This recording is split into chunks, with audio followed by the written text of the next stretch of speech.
Hello friends, రేపు రాబోయే complete episode ఇప్పుడు వీడియోలో చూసారు. వీడియోలోకి వెళ్ళిపోతే జగదాత్రి కేదార్ ఇద్దరు మాట్లాడుకుంటూ ఉంటారు. యువరాజ్ ఖచ్చితంగా అక్కడ దత్తత కార్యక్రమం ఆపటానికి వస్తాడు, లేదంటే దొరికిపోతాడు అని అంటూ అక్కడికి దత్తత కార్యక్రమం ఆపటానికి వచ్చినప్పుడు మనం పట్టుకోవాలి అంటే అప్పుడు కేదార్ అంటాడు, అసలు మనం పట్టుకుంటామని వాడు వస్తాడో రాదో అని అంటే లేదు, యువరాజ్కి చాలా ఈగో ఎక్కువగా ఉంటుంది. వజ్రపాటి కుటుంబానికి వారసుని నేను ఒక్కనే అనే ఫీలింగ్ చాలా ఉంటుంది.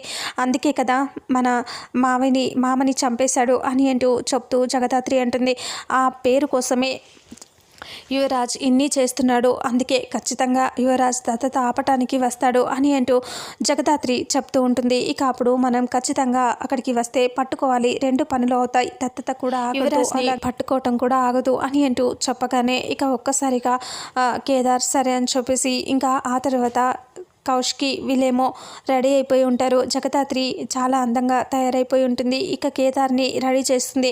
కేదార్ అద్దం ముందు కూర్చుని, దాత్రి నాకు ఇదంతా చూస్తుంటే నమ్మాలో నమ్మకూడదో అర్థం కావట్లేదు అని అంటే, నువ్వు అలా మాట్లాడుతూ చూసావా, మనం అనుకున్న క్షణాలు వచ్చాయో లేదో, ఇంకా ఎన్ని రోజుల నుంచి ఎదురు చూస్తున్న ఈ క్షణాలు వచ్చేసాయి.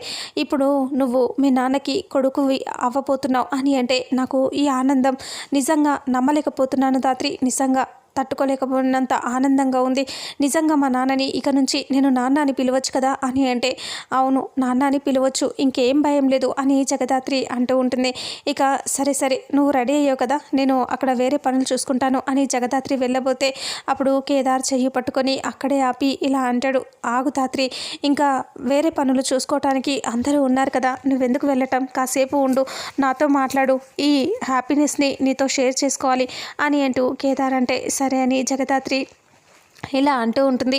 ఎన్ని రోజులుగా ఎదురు చూసావు కదా కేదార్, నీ కళ నెరవేరబోతుంది, మీ నాన్న అవ్వబోతున్నాడు అని అంటూ చెప్పగానే కేదార్ చాలా ఆనందంతో, నాన్నని ఇన్ని సంవత్సరాలుగా ఎంత మిస్ అయ్యాను కదా దాత్రి, ఇప్పుడు నాన్నని దగ్గరగా తీసుకొని హత్తుకుని నాన్న అని చెప్పి గట్టిగా అరవాలనిపిస్తుంది. నాన్నని నేను ఇన్ని రోజుల నుంచి ఎంత బాధపడ్డానో ఇప్పుడు నాన్నని నేను సొంతం చేసుకోబోతున్నాను అని కేదార్ ఇలా బాధగా ప్రేమగా ఎంతో ఎగ్జైట్తో మాట్లాడుతూ ఉంటే ఇక అప్పుడే కౌష్కి అలా అక్కడికి వస్తూ సడన్గా అక్కడే ఆగిపోయి ఈ మాటలన్నీ విని ఇంకా చాలా హ్యాపీగా ఫీల్ అవుతూ ఉంటుంది. కౌష్కి తన మనసులో ఇలా అనుకుంటూ ఉంటుంది, కేదార్ నీకు బాబాయ్ అంటే ఎందుకు అంత ప్రేమ, నువ్వు నా కొడుకువి కాదు అని ప్రతిసారి అసహించుకుంటూనే ఉన్నాడు బాబాయ్ నిన్ను, కానీ నువ్వు మాత్రం బాబాయ్ మీద ఎంత అసహించుకున్న ప్రేమ మాత్రం నీకు తగ్గట్లేదు, ఎలా సాధ్యమవుతుంది నీకు అని అంటూ కౌష్కి అలా కేదార్ వైపే చూసి బాధపడుతూ ఉంటుంది. ఇక అప్పుడే కేదార్ ఏమో ఇంకా సడన్గా అక్క అని చెప్పి అనగానే కౌష్కి దగ్గరికి వస్తుంది. రండి వదిన అని అంటూ జగదాత్రి అంటే, ఇక అయిపోయావా, రెడీ అయ్యావా అని అంటూ కౌష్కి అంటే, రెడీ అయ్యానక్క అని అంటూ కేదార్ వచ్చి కౌష్కి కాళ్ళకి నమస్కారం చేసుకొని ఆశీర్వాదం తీసుకుంటాడు. అప్పుడు కౌష్కి ఇంకా లే కేదార్, నా కాళ్ళకి ఎందుకు దండం పెడుతున్నావు అంటే, నువ్వు నా అక్కవి కదక్క, నువ్వు నా ఆశీర్వదిస్తే నాకు అంతా మంచి జరుగుతుంది, అందుకే ఆశీర్వదించక్క అని అంటూ చెప్పగానే సంతోషంగా ఉండు అని అంటూ ఆశీర్వదిస్తుంది. ఇక అప్పుడే కేదార్ని అలా చూస్తూ చాలా ప్రేమగా ఫీల్ అవుతూ ఉంటుంది. ఇక తన మనసులో ఇలా అనుకుంటూ ఉంటుంది, నువ్వు నా తమ్ముడివే కేదార్ అని అంటూ అంటే ఇక అప్పుడు కేదార్ ఇలా అంటాడు ముందే, ఇంకా అక్క నీకు ఈ జన్మలో నీకు సొంత తమ్ముడిని కాకపోయినా మళ్ళీ జన్మ అంటూ ఉంటే నీకు సొంత తమ్ముడుగా పుట్టాలని ఉందక్క, అంత ప్రేమగా నిన్ను చూసుకోవాలని ఉందక్క అని అంటూ కేదార్ అంటాడు. అలా అనేసరికి ఇక అప్పుడు తన మనసులో కౌష్కి అనుకుంటుంది, నువ్వు నా తమ్ముడివే కేదార్, ఇంకా దూరం ఏమీ కాదు, ఆ విషయం నాకు తెలిసినా నీకు చెప్పలేకపోతున్నాను అంతే అని అంటూ ఇంకా ఇలా అంటుంది, నువ్వు నా తమ్ముడివే కదా, ఇప్పుడు కాదు అంటున్నావేంటి, నువ్వు నా సొంత తమ్ముడివి అని అంటూ కౌష్కి అనగానే కేదార్ జగదాత్రి ఇద్దరు షాకింగ్గా చూస్తూ ఉంటే అప్పుడు మళ్ళీ కౌష్కి అంటుంది, అంటే నేను అనేది ఏంటంటే ముందటి నుంచి నా తమ్ముడిగానే నేను అంటున్నాను కదా, ఇప్పుడు ఇంకా సొంత తమ్ముడివి అయిపోతున్నావు అని చెప్తున్నా అని అంటూ కౌష్కి అనగానే ఇక అప్పుడు సరే అని నవ్వుకుంటారు. ఇక ఆ తర్వాత పదండి వెళ్దాం అని అంటూ ఇంకా అన్ని ఏర్పాట్లు చేస్తూ ఉంటారు కదా. ఇక అప్పుడే ఇలా చెప్తూ ఉంటాడు పూజారి, ఇంకా వీళ్ళకి అక్కడ వచ్చిన వాళ్ళకి పనులు చెప్తూ ఉంటాడు. అప్పుడే బూచి అక్కడే కూర్చుని తింటూ ఉంటాడు. అందరూ పనులు చేస్తున్నారు, నువ్వు చేయవా అని అంటూ పూజారి అడిగితే, నేను ఈ ఇంటి అల్లుణ్ణి, నేను సేవలు చేయించుకుంటానే కానీ పనులు చేయను అని అంటాడు బూచి. అలా అనేసరికి ఓ అవునా అని అంటూ పూజారి అక్కడే కూర్చొని ఇంకా అన్ని ఏర్పాట్లు చేస్తూ ఉంటాడు. ఇక బూచి అక్కడే కూర్చొని అక్కడ కనిపించినవి తింటూ ఉంటాడు. ఆ తర్వాత కేదార్ని తీసుకొని అక్కడికి వచ్చేస్తుంది కౌశికి. ఆ తర్వాత సుధాకర్ అందరూ కూడా వచ్చేస్తారు. ఇక యువరాజ్తో మాట్లాడతారు కదా, ఇంకా మళ్ళీ పక్కకి వెళ్ళిపోయి నిషి అలాగే వైజయంతి వాళ్ళ మరిది ముగ్గురు మాట్లాడుతూ ఉంటారు. ఇక అప్పుడు వైజయంతి కంగారు పడుతూ ఇంకా ఇక్కడ హోమం స్టార్ట్ అయిపోతుంది, ఆ యువరాజ్ ఎప్పుడు వస్తాడో ఏంటో ఒక్కసారి కనుక్కో నిషి అని అంటూ చెప్తే, వస్తానని చెప్పారు కదా అత్తయ్య, వస్తారేమో అని అంటే, నాకు మాత్రం చాలా కంగారుగా ఉంది, ఎప్పుడు వస్తాడో ఏందో అని అంటూ ఒకసారి ఫోన్ కలుపు, అసలు వస్తున్నాడో తెలిస్తే కానీ నాకు మనశ్శాంతి ఉండదు అని అంటూ చెప్పేసరికి ఇక అప్పుడే సరే అని నిషి ఫోన్ చేయగానే యువరాజ్ ఫోన్ లిఫ్ట్ చేస్తాడు. ఏందబ్బి ఎక్కడున్నావు చెప్పు, ఇంకా ఇక్కడ అంతా స్టార్ట్ అయిపోతుంది, నువ్వు ఎప్పుడు వస్తావు అని అంటూ ఉంటే, వస్తానమ్మా, ఖచ్చితంగా వస్తాను, ఇప్పుడు వచ్చేస్తున్నాను అని అంటూ యువరాజ్ చెప్తాడు. ఆ దత్తత కార్యక్రమం అయ్యిందంటే నా చావు అయినట్టే, అందుకే దత్తత కార్యక్రమాన్ని జరగనివ్వను అని అంటూ యువరాజ్ ఫోన్ పెట్టేస్తాడు. ఇక అప్పుడు వైజయంతి కూడా సరే అప్పుడు వచ్చేస్తున్నాడంట పదండి అనేసి ఇంకా అక్కడికి వచ్చేసి మళ్ళీ నవ్వుకుంటూ నిలబడి ఉంటారు. కాచి బూచి ఇద్దరు పక్క పక్కనే ఉంటారు. అప్పుడు కాచి బూచితో ఇలా అంటుంది, ఏంటి బూచి అసలు ఈ హోమం జరిగిపోతుంది, మళ్ళీ ఇంకా వీళ్ళేమో ఇలా ఉన్నారంటే హోమం స్టార్ట్ అవుతుంది అంతే, ఇంకా ఎండ్ అయ్యేదాకా చూడాలి కదా అని బూచి అంటాడు. అంటే ఎండ్ అయ్యేలోపు ఆగిపోతుందా అని అంటూ కాచి అంటే, అలాగే జరగవచ్చు, ఒక్కసారి అలా చూడు అని అంటే వైజయంతి నిషి వాళ్ళు నవ్వుతూ కనిపిస్తారు. వాళ్ళని చూస్తుంటే ఇది ఆగుతుందనే అనిపిస్తుంది అని అంటే, మరి ఇటు జగదాత్రి వాళ్ళని చూస్తుంటే ఇంకా వాళ్ళు కూడా కాన్ఫిడెంట్గానే ఉన్నారు కదా అని అంటే, ఇంకా అది పక్కన పెట్టు, వీళ్ళు కాన్ఫిడెంట్గా ఉన్నారు అంటే అది ఆగుతుందనే అర్థం అని అనేసరికి సరే సరేలే అని చెప్పి అంటూ అలా మాట్లాడుకుంటూ ఉంటారు వాళ్ళిద్దరూ. ఇక అప్పుడు కేదార్ని అక్కడ కూర్చోబెడతాడు. సుధాకర్ కూడా వచ్చి కూర్చుంటాడు.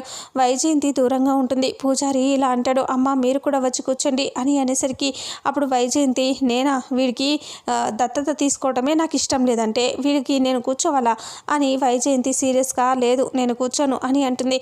అలా అనేసరికి అత్తయ్య కూర్చోండి అత్తయ్య అని అంటూ జగదాత్రి అంటుంది. ఇక అప్పుడే కౌశికి కూడా పిన్ని కూర్చోండి పిన్ని అని అంటూ అందరూ కూడా చెప్తూ ఉంటారు. అలా చెప్తూ ఉంటే ఇక ఏం చేయాలో అర్థం కాక చాలా సీరియస్గా వైజయంతి చూస్తూ, అప్పుడు ఎప్పుడు వస్తాడో ఏందో, వీళ్ళేమో ఇలా అన్ని ముహూర్తాలు పెట్టేసి హోమం స్టార్ట్ చేసి ఇదంతా చేస్తున్నారు, ఇప్పుడు నేనేం చేయాలి అని ఆలోచిస్తూ ఉంటాడు. ఇక ఆలోచిస్తూ ఉంటుంది వైజయంతి. ఇక అప్పుడు నిషి కూడా చాలా సీరియస్గా చూస్తూ ఉంటుంది. ఇక ఆ తర్వాత జగదాత్రి ఇలా అంటూ ఉంటుంది, రండత్తయ్య రండి అని అంటే కౌశికి అంటుంది, రండి పిన్ని రండి అని అంటూ చేతులు పట్టుకొని ఇంకా అక్కడ తీసుకొచ్చి సుధాకర్ పక్కన కూర్చోబెడతారు. ఇక కేదార్ మాత్రం చాలా సంతోషపడుతూ ఉంటాడు సుధాకర్ని చూస్తూ. ఇక అప్పుడే సుధాకర్ అలా కూర్చొని వైజయంతి చేతికి కంకణం కడతాడు. ఆ తర్వాత పూలమాల ఇస్తే తను సీరియస్గా తీసుకొని మెల్లో వేసుకుంటుంది. ఆ తర్వాత సుధాకర్ కేదార్కి కంకణం కడతాడు. కంకణం కట్టిన తర్వాత అప్పుడు కేదార్ అలా కంకణం చూసుకుంటూ చాలా సంతోషపడుతూ జగదాత్రికి కూడా కంకణాన్ని చూపిస్తూ చాలా మురిసిపోతూ ఉంటాడు కేదార్. ఇక అప్పుడే వైజయంతి ఇంకా అలా సీరియస్గా చూస్తూ ఉంటుంది. ఇంకా కేదార్కి కంకణం కట్టి పూలమాల ఇచ్చేసరికి పూలమాలని సుధాకర్ వేస్తాడు. వేసేసరికి సుధాకర్ పూలమాల వేయడంతో చాలా హ్యాపీగా ఫీల్ అవుతాడు కేదార్.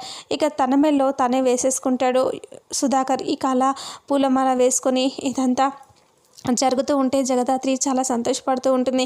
నిషి ఏమో యువరాజ్ కోసం అటు ఇటు చూస్తూ ఉంటే అప్పుడు మళ్ళీ జగదాత్రి నిషి వైపు చూస్తూ ఇలా అనుకుంటుంది, నిషి నువ్వు ఇదంతా చేస్తున్నావు కానీ నీ సంతోషం ఏమీ ఉండదు, యువరాజ్ వచ్చాడు అంటే అరెస్ట్ చేసి తీసుకెళ్ళిపోతాం అని అనుకుంటూ ఉంటుంది తన మనసులో. ఇక అప్పుడే కౌశికి అంటుంది, వెళ్ళి స్వీట్స్ తీసుకురా జగదాత్రి, కార్లో ఉన్నాయి అని చెప్తే సరే అని వెళ్తూ ఉంటుంది జగదాత్రి. ఇక అప్పటికే యువరాజ్ అక్కడికి వచ్చేసి లోపలికి వస్తూ ఇలా అనుకుంటూ ఉంటాడు, నన్ను నా స్థానంలోకి వేరే వాడిని తీసుకొస్తారా అని సీరియస్గా వస్తూ ఉంటాడు. ఇక అప్పుడే స్వీట్స్ కవర్ తీసుకుంటూ ఉంటుంది జగదాత్రి కార్లో నుంచి. అంతలో మీనన్ వచ్చి యువరాజ్ చెయ్యి పట్టుకొని పక్కకి తీసుకెళ్ళిపోతాడు. ఏంది బాయ్ నన్ను ఇట్లా తీసుకొచ్చినావు, నేను వెళ్ళాలి అని అంటూ ఉంటే, ఏంటి వెళ్ళేది ఏంటి అని అంటూ మీనన్ అంటాడు, అసలు ఇంత కష్టపడి ఇంత శ్రమపడి నిన్ను బయటికి తీసుకొచ్చింది ఇప్పుడు మళ్ళీ వెళ్ళటానికా అని మీనన్ అంటాడు. ఇక నేను వెళ్ళక తప్పదు, అక్కడ దత్తత కార్యక్రమం జరుగుతుంది అంటే అవన్నీ జరగని, నువ్వు అనవసరంగా ఇక్కడ ఇలా చేయొద్దు అని అంటూ నీకోసం ఎంత ఖర్చు పెట్టాను, ఎంత ఏం చేశాను, ఇప్పుడు నువ్వు బయటకు వెళ్ళిపోతే అక్కడ జేడీకేడి నీకోసం ఎదురు చూస్తూ ఉన్నారు, ఎప్పుడు పట్టుకుందామా అనేసి అని అంటూ చెప్పగానే సరే అని చెప్పి ఇంకా సైలెంట్ అయిపోతాడు. ఇక ఆ తర్వాత జగదాత్రి స్వీట్స్ తీసుకొని అక్కడికి వస్తుంది. ఇక హోమం జరుగుతూ ఉంటుంది. హోమంలో ఇంకా అదంతా కంకణం కట్టి పూలమాల వేసి అంతా జరిగిపోతుంది. ఆ తర్వాత ఇంకా సుధాకర్ అలాగే వైజయంతి ఇద్దరు కలిసి హోమంలో ఇలా చెప్తాడు పూజారి, ఈ మూట అందులో వేయండి హోమంలో అంటే ముగ్గురు కలిసి అందులో వేస్తారు. ఇక అప్పుడే వైజయంతి తిట్టుకుంటూ ఉంటుంది. అప్పుడేంటి ఇంకా రాలేదు, వీళ్ళేమో అన్నీ నా చేత చేపిస్తున్నారు అని తిట్టుకుంటూ ఉంటుంది. ఇక అంతలో పూజారి ఇలా చూస్తూ ఉంటాడు. ఇక నమస్కారం చేసుకో బాబు అంటే ఇక సుధాకర్ వాళ్ళకి నమస్కారం చేసుకుంటాడు కేదార్. ఆ తర్వాత ఇక వెంటనే ఇలా అంటాడు, ఇంకా మీరు ఇద్దరు కలిసి చేతిలో పాలు పోయండి, ఇంకా అతని చేతిలో నుంచి మీ చేతిలో నుంచి అతని చేతుల్లోకి పాలు వెళ్తూ ఉంటే అది దత్తత అయిపోయినట్టే అని అంటూ పూజారి చెప్పగానే ఆ కార్యక్రమం కూడా జరిపించేస్తారు జగదాత్రి. అదంతా చూసి చాలా సంతోషపడుతూ ఉంటుంది. ఇక అప్పుడే కేదార్ లేచి వాళ్ళ నాన్నని అలా చూస్తూ ఏడుస్తూ గట్టిగా హక్ చేసుకుంటాడు. నాన్న ఇక నుంచి నేను నాన్నని పిలవచ్చు కదా అంటే సుధాకర్ పిలవచ్చు, నేను ఎవరు ఏమీ అనరు అని చెప్తే, అయితే 25 ఏళ్ల దూరం ఈ రోజుతో పోయింది నాన్న, 25 ఏళ్ళుగా ఎదురు చూస్తున్నాను మిమ్మల్ని నాన్న అంటానికి అని అంటూ సుధాకర్ని పట్టుకొని ఏడుస్తూ ఉంటే సుధాకర్ కూడా ఏడుస్తూ ఉంటాడు. ఇక అప్పుడే జగదాత్రి ఇదంతా కలగంటుంది. ఇంకా హోమం స్టార్టే అవ్వదు. ఇంకా అప్పుడు వైజయంతిని చూసి జగదాత్రి రండత్తయ్య రండి అని అంటూ ఉంటే కౌశికి కూడా అడుగుతూ ఉంటుంది. ఇక ఇంతటితో రేపు రాబోయే ఎపిసోడ్ ఎండ్ అవుతుంది. మరుసటి ఎపిసోడ్లో ఏం జరుగుతుందో తెలుసుకుందాం.